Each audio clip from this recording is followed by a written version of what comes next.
most of my life, I've been a wimp. I would procrastinate all the time whenever a task would arrive, whether it be studying for a test in school, going to the gym, or doing hard work that demanded the utmost cognitive focus out of me. Even the thing I knew I was avoiding would be good for me, I still made a conscious choice to put it off. But it's not until I discovered a secret cheat code to hack my brain in order to love doing the hard things. And here's the practical strategies that could help you literally start today. And it first starts with number 1.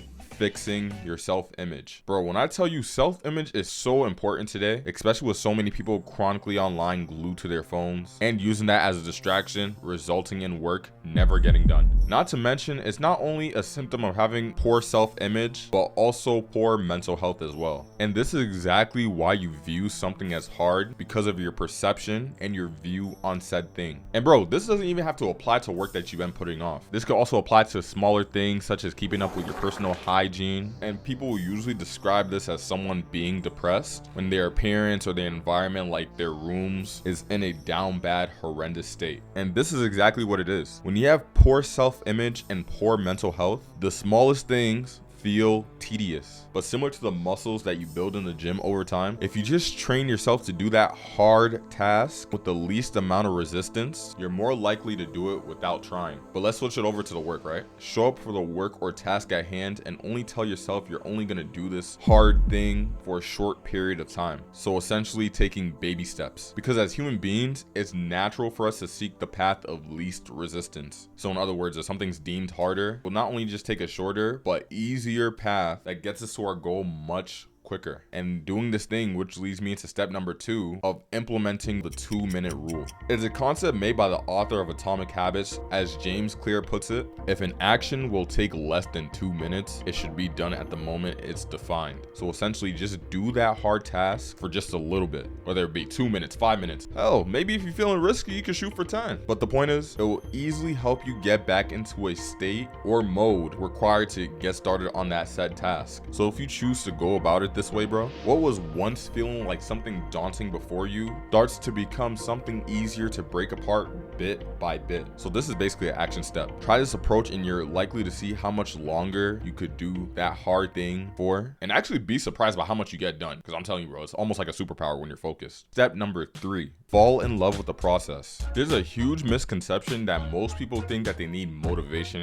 for something. Because I don't know if you heard this, and I'll probably be one of the few people to tell you this, but motivation is bullshit. For example, I need to be motivated to go to the gym or work out. I need to be motivated to study for my exam. But I'm gonna tell you something that's probably gonna blow your mind. But here, I'm gonna say it anyway. I'm gonna give you the secret. But motivation actually comes after action. Repeat after me. Motivation comes after action. I recently just found this out too, because our entire lives we're convinced that motivation is first needed in order to take action. As stated by the author Jeff Hayden of the book The Motivation Myth, motivation is the pride you take in work you have already done, which fuels your willingness to do even more. Forget what you know about motivation and stick with action that leads to motivation. Anytime you're trying to build a new habit, don't think about the end result, because that will only lead to you fantasizing about what it feels like, for example, to get that dream body that you want, what it feels like to approach a girl that you're scared to talk to, what it feels like to start a business or a YouTube channel, causing you to not only become stagnant, but you as a person will start to regress and you won't make any meaningful progress. I'm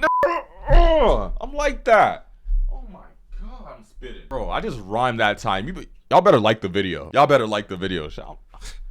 I could look make it as a rapper. Because I'll tell you this, bro, there's a huge difference between being in La La Land versus taking action to get the desired result. For example, yet again, getting the dream body from the gym takes a lot of work, hard work at that, consistency, and obviously nutrition and diet and all that other stuff. And I'll tell you, it'll be very boring at first. It won't be a sweet time. It'll be very boring. No matter how much you fantasize about this outcome, you will never get that desired result. But let's just theoretically say you solely relied on a short burst of motivation, right, to get there. I'll tell you that too, just relying on motivation will also lead to stagnation as well. The way I view motivation is kind of through the lenses of the technique y'all probably are familiar with or not, called the Kaioken.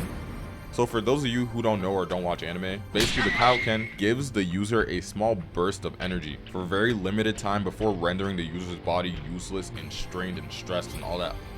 Look at that short burst of motivation through those lenses. The mindset that'll help you get through this, just see the process for what it is and forget about the desired outcome. Fall in love with everything that comes with it, the highs, the lows, everything. And as you do that, bro, everything just starts to align with your new identity of a person that is fully immersed and lost in the zone from the work when you remove all these irrelevant restrictions from yourself. Once you do that and level up your tolerance of the hard work, anything or everything you do won't necessarily become easier. I just want you to know that. But you're more likely to enjoy it a lot more versus never getting it started at all. Future you, who won't have to do as much of the hard work that you're gonna put in today, will thank you so much more. That's all I got for this video. If you found this video valuable and like me, hit the like button, subscribe, and share this video with a friend who needs to hear or see this. I'm gonna see you guys. Peace.